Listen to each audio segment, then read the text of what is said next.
Chapter 1. It was cold and dark out in the road, and the rain did not stop for a minute. But in the little living room of number 12 Castle Road it was nice and warm.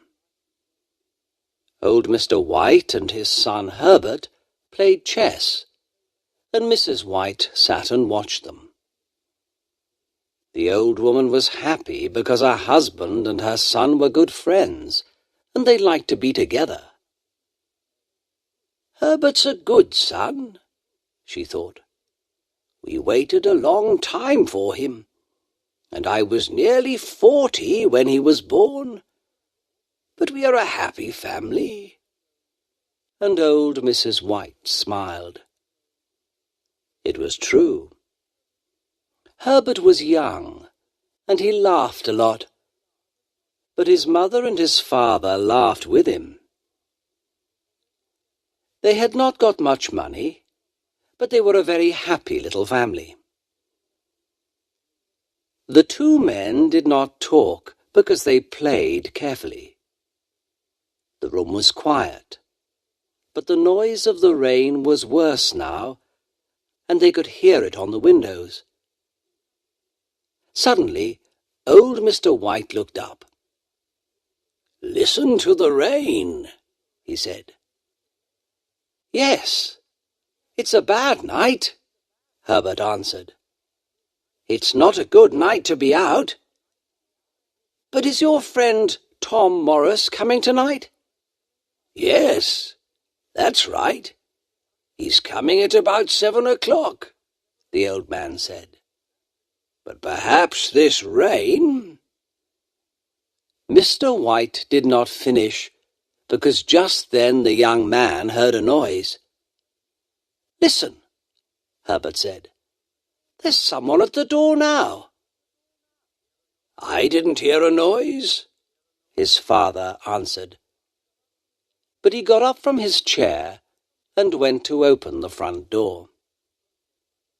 Mrs. White got up too, and began to put things away. Mr. White said, Come in, Tom. It's wonderful to see you again. What a bad night. Give me your coat, and then come into the living room. It's nice and warm in there." The front door was open, and in the living room Mrs. White and Herbert felt the cold. Then Mr. White came back into the living room with a big, red-faced man. "This is Tom Morris," Mr. White told his wife and son. "We were friends when we were young. We worked together before Tom went to India. Tom, this is my wife, and this is our son, Herbert." "Pleased to meet you," Tom Morris said. "Pleased to meet you, Mr. Morris," Mrs. White answered. "Please come and sit down." "Yes, come on, Tom," Mr. White said. "Over here, it's nice and warm." "Thank you," the big man answered, and he sat down. "Let's have some whiskey," old Mr. White said. "You need something to warm you on a cold night." He got out a bottle of whiskey, and the two old friends began to drink and talk. The little family listened with interest to this visitor from far away, and he told them many strange stories. Chapter 2. After some time, Tom Morris stopped talking, and Mr. White said to his wife and son, "Tom was a soldier in India for 21 years. India is a wonderful country."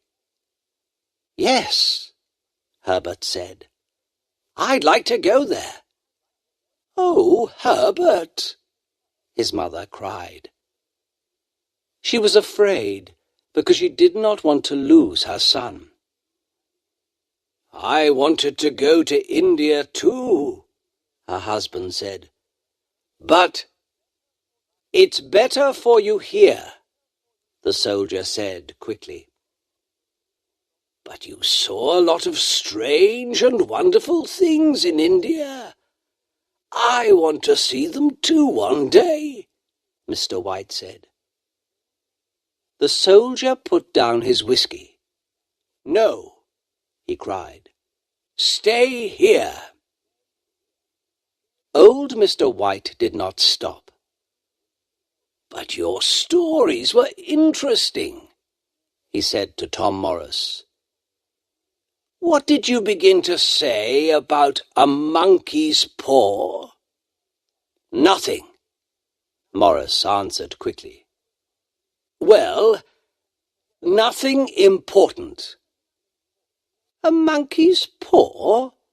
Mrs. White said. "Come on, Mr. Morris, tell us about it," Herbert said. Morris took his whiskey in his hand, but suddenly he put it down again. Slowly he put his hand into the pocket of his coat, and the White family watched him. "What is it? What is it?" Mrs. White cried. Morris said nothing. He took his hand out of his pocket. The White family watched carefully, and in the soldier's hand they saw something little and dirty. Mrs. White moved back, afraid, but her son Herbert took it and looked at it carefully. "Well, what is it?" Mr. White asked his friend. "Look at it," the soldier answered. "It's a little paw. A monkey's paw." "A monkey's paw?" Herbert said, and he laughed. "Why do you carry a monkey's paw in your pocket, Mr. Morris?" he asked the old soldier. "Well, you see," Morris said, "this monkey's paw is magic." Herbert laughed again, but the soldier said, "Don't laugh, boy. Remember, you're young.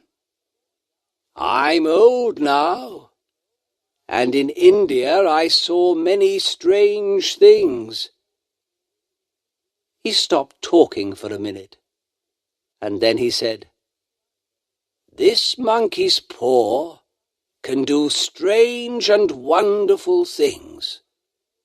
An old Indian gave the paw to one of my friends. My friend was a soldier, too. This paw is magic because it can give 3 wishes to 3 people." "Wonderful," Herbert said. "But these 3 wishes don't bring happiness," the soldier said. "The old Indian wanted to teach us something. It's never good to want to change things." "Well, did your friend have 3 wishes?" Herbert asked the old soldier. "Yes," Morris answered quietly. "And his 3rd and last wish was to die."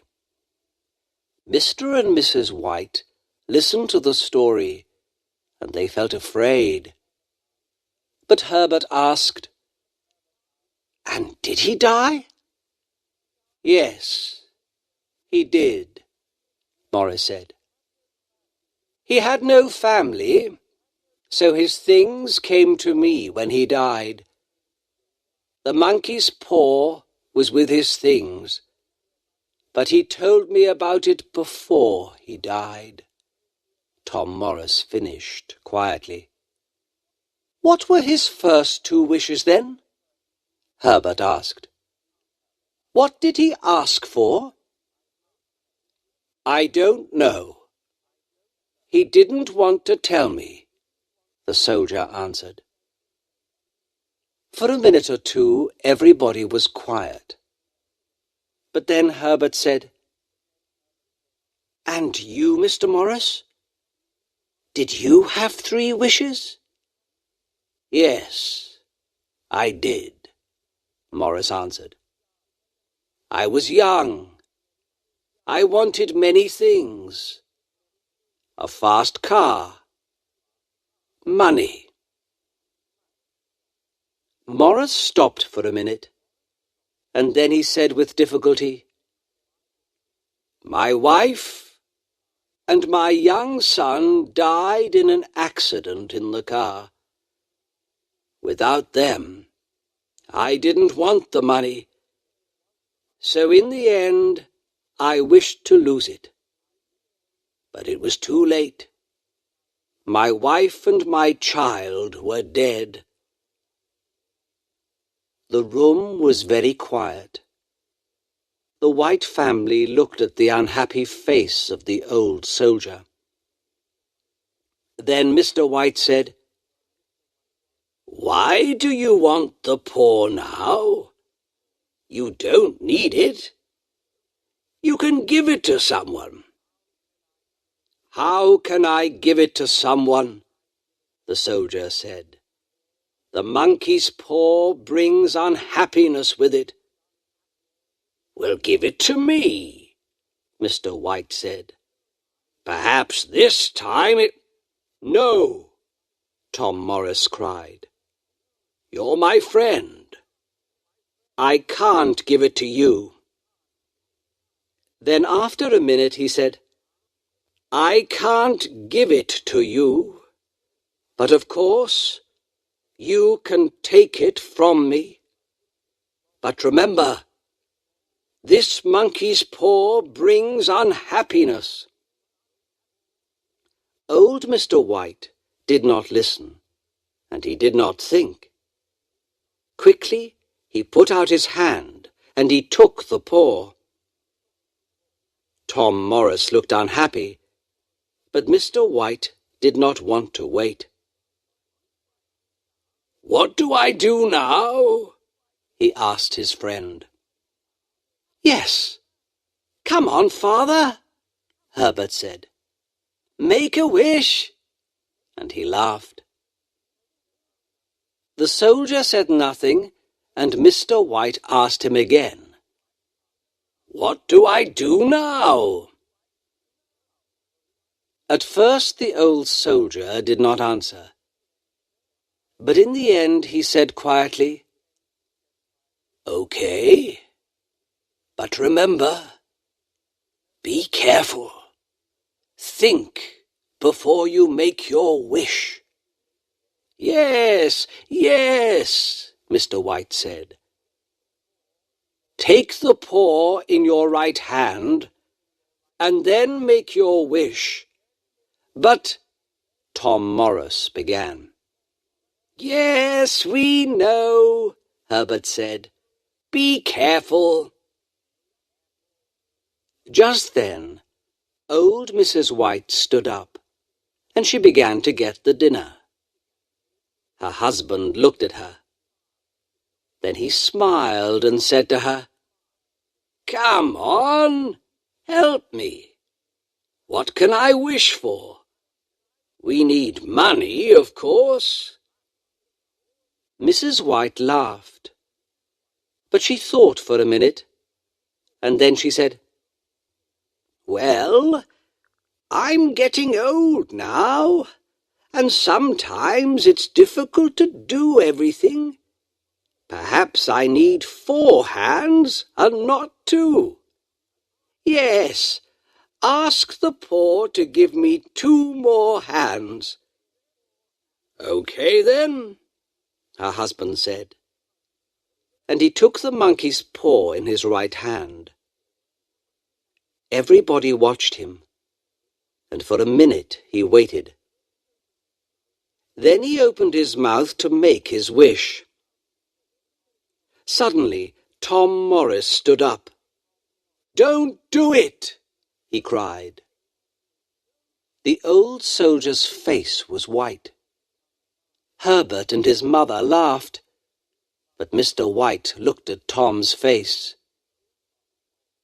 Old Mr. White was afraid, and he put the monkey's paw into his pocket. After a minute or two they sat down at the table and began to have dinner. The soldier told the family many strange and wonderful stories about India. They forgot the monkey's paw. And because the soldier's stories were interesting, they asked him many questions about India. When Tom Morris stood up to leave, it was very late. "Thank you for a very nice evening," Morris said to the family. "And thank you for a very good dinner," he said to Mrs. White.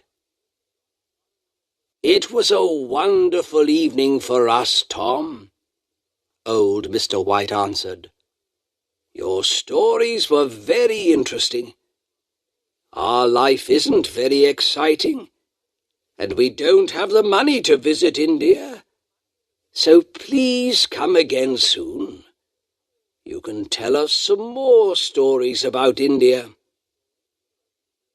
Then the old soldier put on his coat.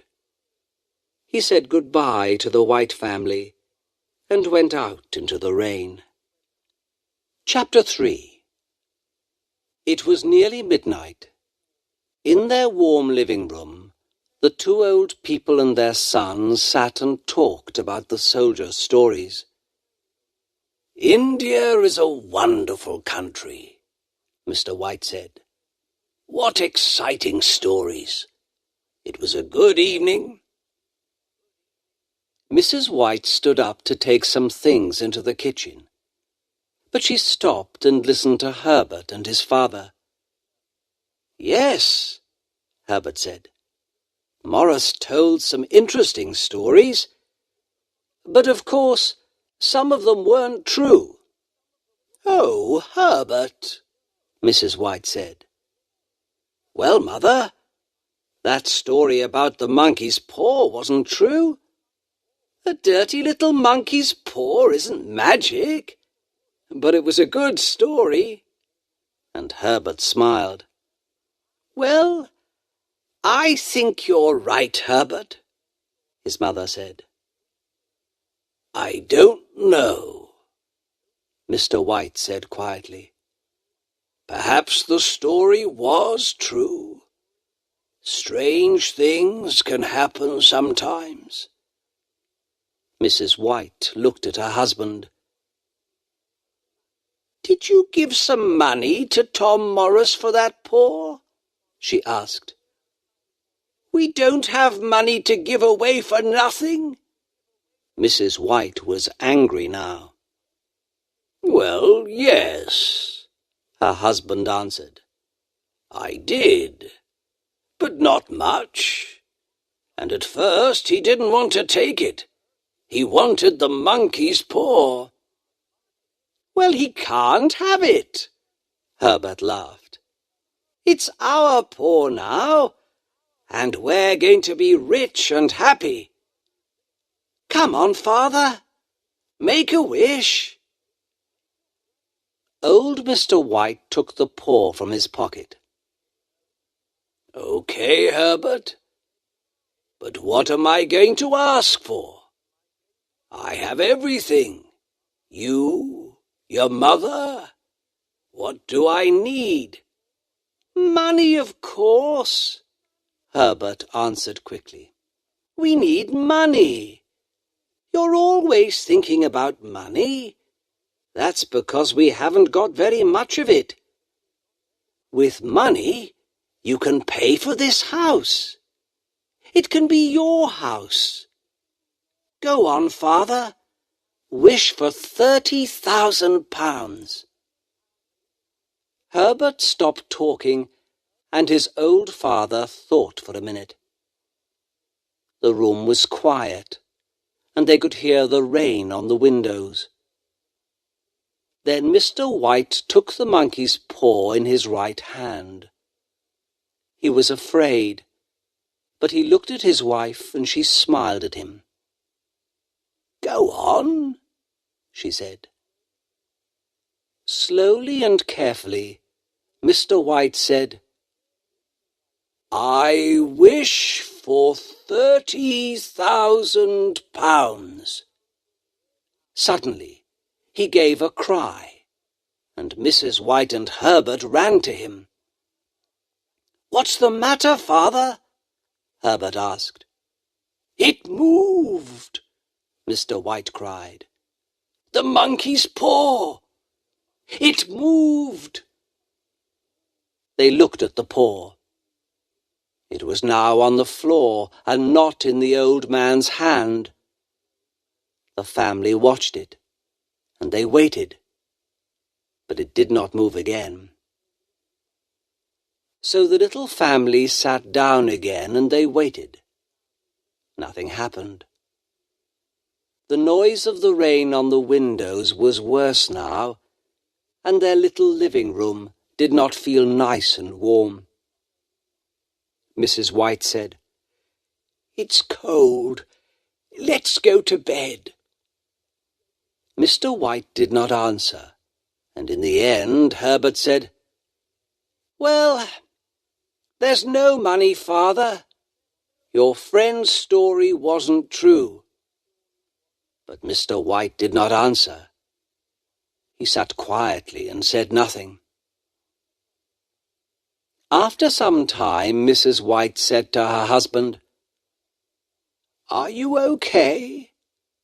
"Yes, yes," the old man answered. "But for a minute or two I was afraid. Well, we needed that money," Mrs. White said, "but we aren't going to get it. I'm tired. I'm going to bed." After Mrs. White went to bed, the two men sat and smoked for some time. Then Herbert said, "Well, father, I'm going to bed too. Perhaps the money is in a bag under your bed. Good night, father." And Herbert laughed and went out of the room. Old Mr. White sat in the cold living room for a long time. The candle died, and it was dark. Suddenly, the old man saw a face at the window. Quickly, he looked again, but there was nothing there. He felt afraid. Slowly, he stood up and left the cold, dark room. Chapter 4. The next morning the winter sun came through the window, and the house felt nice and warm again. Mr. White felt better, and he smiled at his wife and son. The family sat down to have breakfast, and they began to talk about the day. The monkey's paw was on a little table near the window, but nobody looked at it, and nobody thought about it. "I'm going to the shops this morning," Mrs. White said. "I want to get something nice for dinner. Are you going to come with me?" she asked her husband. "No, I'm going to have a quiet morning. I'm going to read," her husband answered. "Well, I'm not going to go out this evening," Herbert said. "So we can go to bed early tonight. We were very late last night." "And we aren't going to have stories about monkeys' paws," Mrs. White said. She was angry. "Why did we listen to your friend?" she asked her husband. "A monkey's paw can't give you things." She stopped, but the two men did not answer her. £30,000, she said quietly. We needed that money. Just then Herbert looked at the clock and stood up. I'm going to work, he said. Perhaps the postman has got the money for you in a letter. Remember, I want some of it too. Herbert laughed, and his mother laughed too. Don't laugh, son, Mr. White said. Tom Morris is an old friend, and he thinks the story is true. Perhaps it is. Well, leave some of the money for me. Herbert laughed again. His mother laughed too, and she went to the door with him. Goodbye, Mother, Herbert said happily. Get something nice for dinner this evening at the shops. I'm always hungry after a day at work. I know you are, Mrs. White answered. Herbert left the house and walked quickly down the road. His mother stood at the door for some time and watched him. The winter sun was warm, but suddenly she felt very cold. Chapter 5. Slowly, old Mrs. White went back into the house. Her husband looked up and saw something strange in her face. What's the matter? He asked. Nothing, his wife answered, and she sat down to finish her breakfast. She began to think about Tom Morris again, and suddenly she said to her husband, Your friend drank a lot of whiskey last night. A monkey's paw. What a story! Mr. White did not answer her, because just then the postman arrived. He brought 2 letters for them, but there was no money in them. After breakfast, the 2 old people forgot about the money and the monkey's paw. Later in the day, at about 1 o'clock, Mr. and Mrs. White sat down to eat, and then they began to talk about money again. They did not have very much money, so they often needed to talk about it. That's £30,000, Mrs. White said. We need it. But it didn't come this morning, her husband answered. Let's forget it. Then he said, But that thing moved. The monkey's paw moved in my hand. Tom's story was true.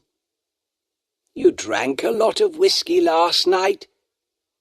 Perhaps the paw didn't move, Mrs. White answered. It moved, Mr. White cried angrily.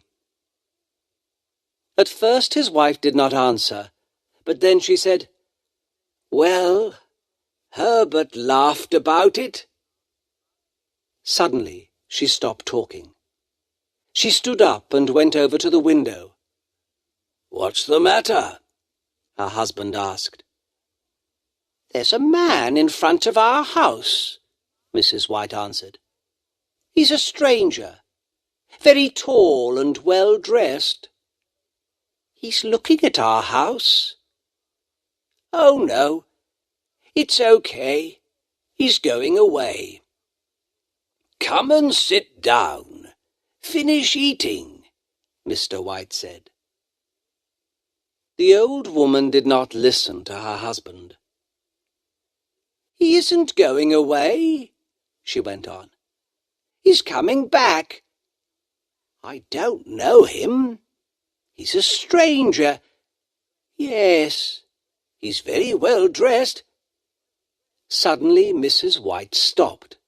She was very excited. He's coming to the door. Perhaps he's bringing the money. And she ran out of the room to open the front door.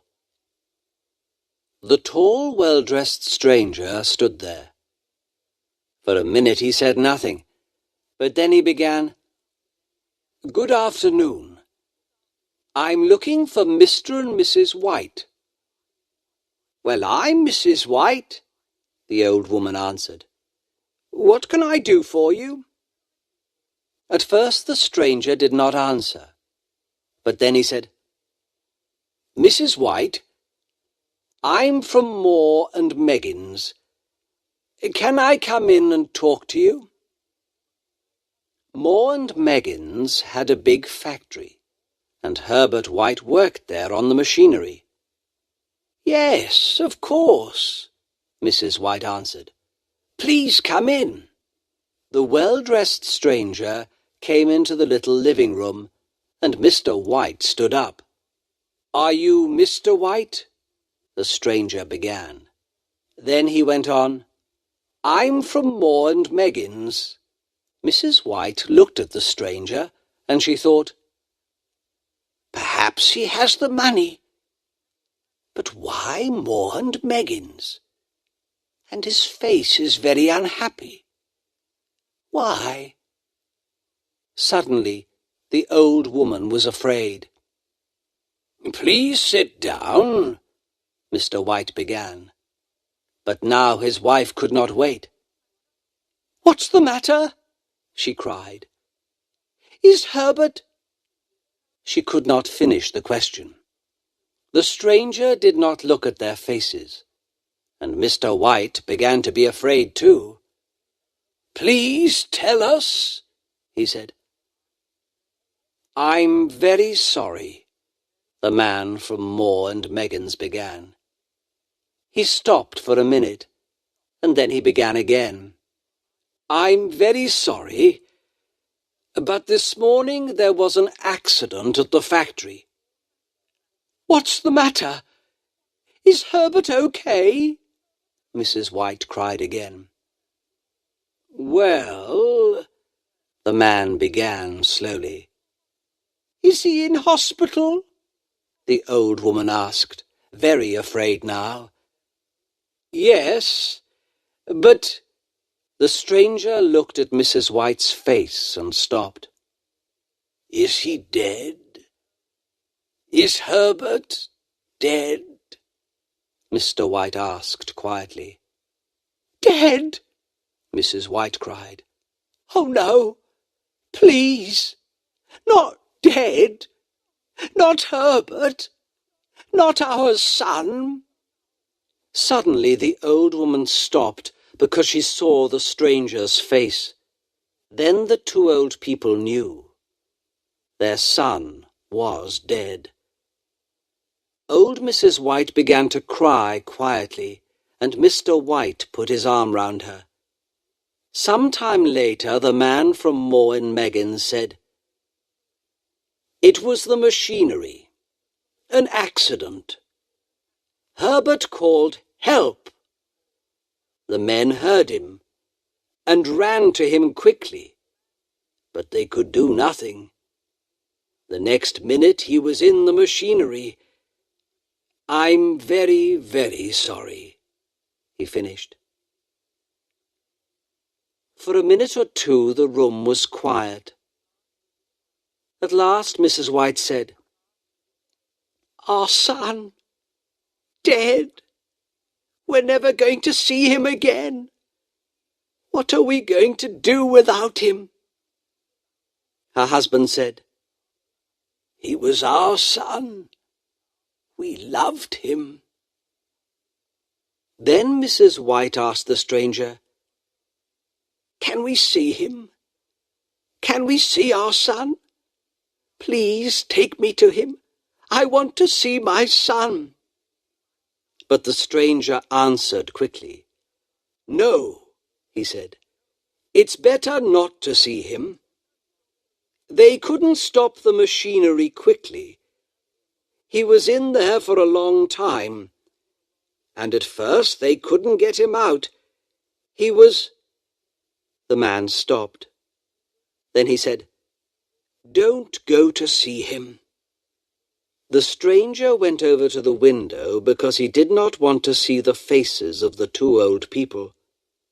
He said nothing, but he stood there for some time and he waited. Then he went back to the old people and began to talk again.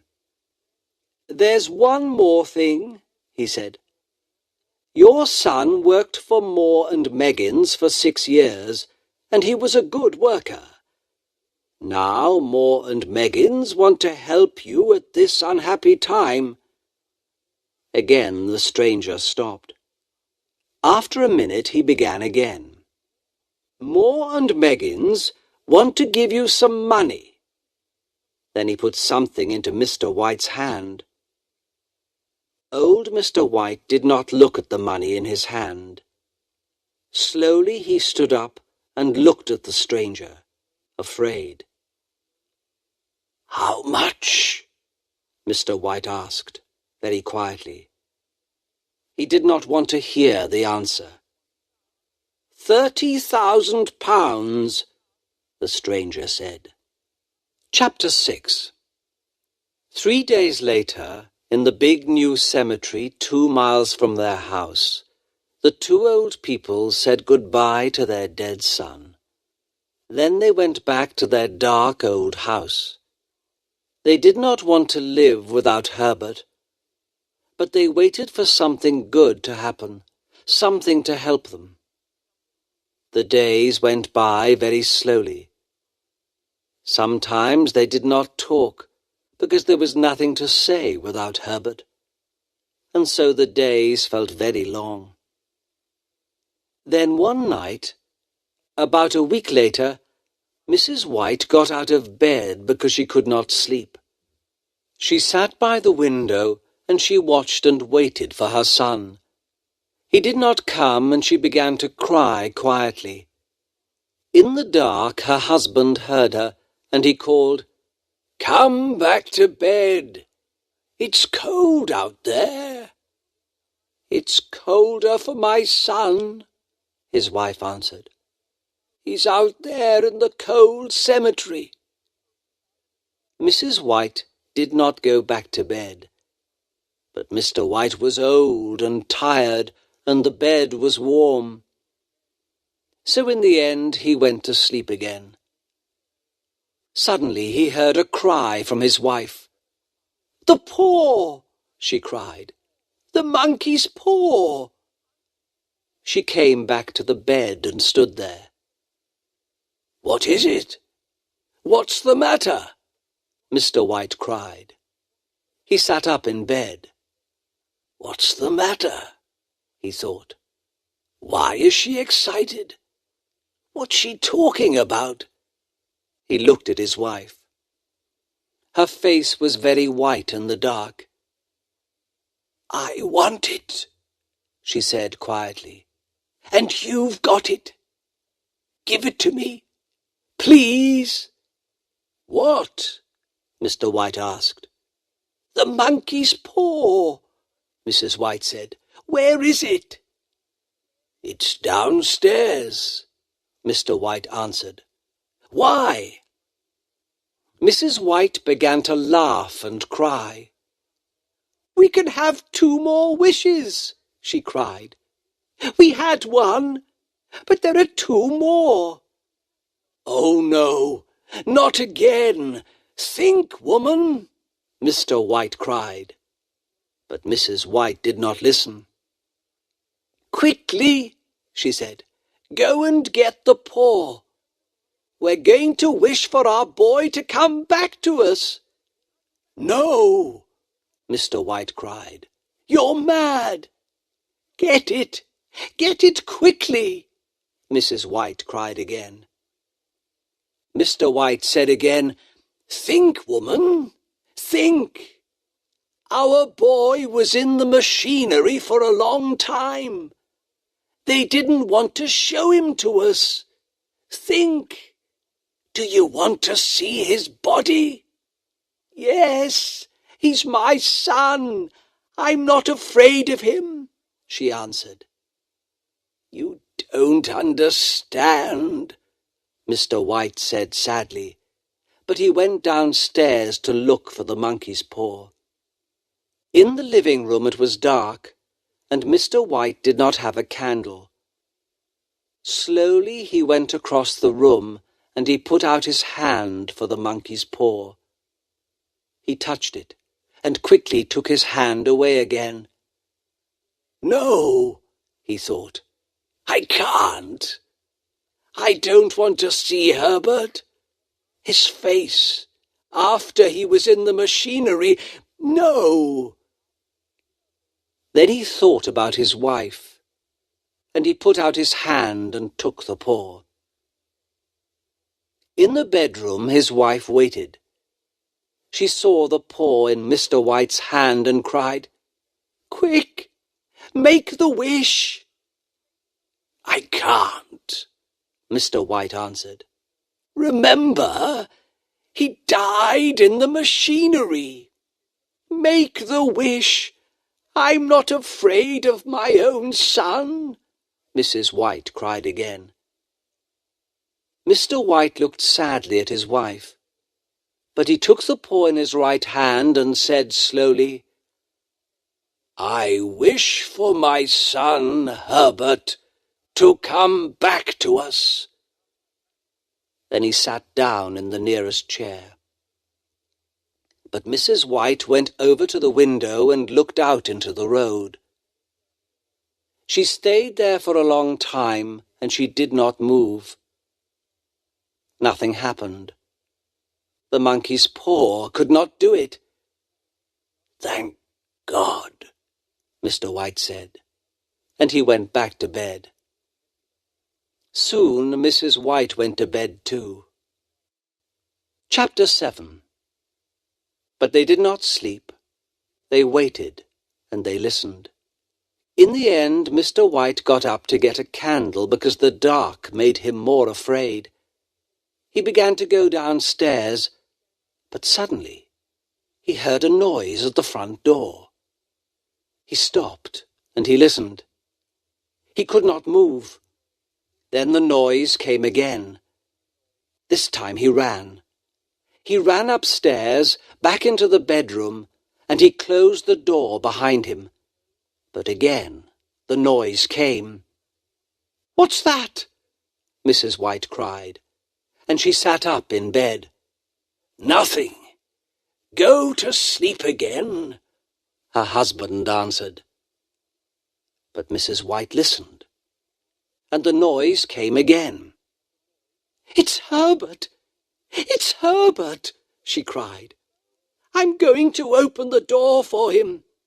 And she got out of bed and ran to the door of the bedroom.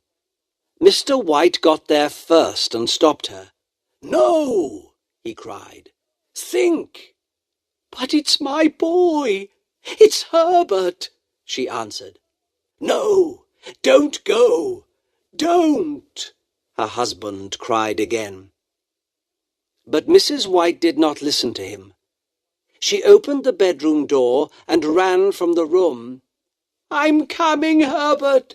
I'm coming!" she called. Mr. White ran after her. "Stop!" he cried. "Remember, Herbert died in the machinery. You don't want to see him." For a minute, Mrs. White stopped and looked at her husband. But then the noise came again, and she began to run downstairs. "Help me! Help me!" she called to her husband. But Mr. White did not move. "The paw," he thought. "Where's the monkey's paw?" He ran back into the bedroom. "Quick," he thought. "Where is it?" At first he could not find it in the dark. Ah, there it was. He had it. Just at that minute, he heard his wife downstairs. "Wait, wait, Herbert! I'm coming!" she cried. She began to open the front door. At the same time, Mr. White took the monkey's paw in his right hand, and he made his third wish. Mrs. White gave a long, unhappy cry, and her husband ran down to her. She stood by the open door. Very afraid, Old Mr. White looked out into the dark. The road was dark and quiet, and there was nobody there.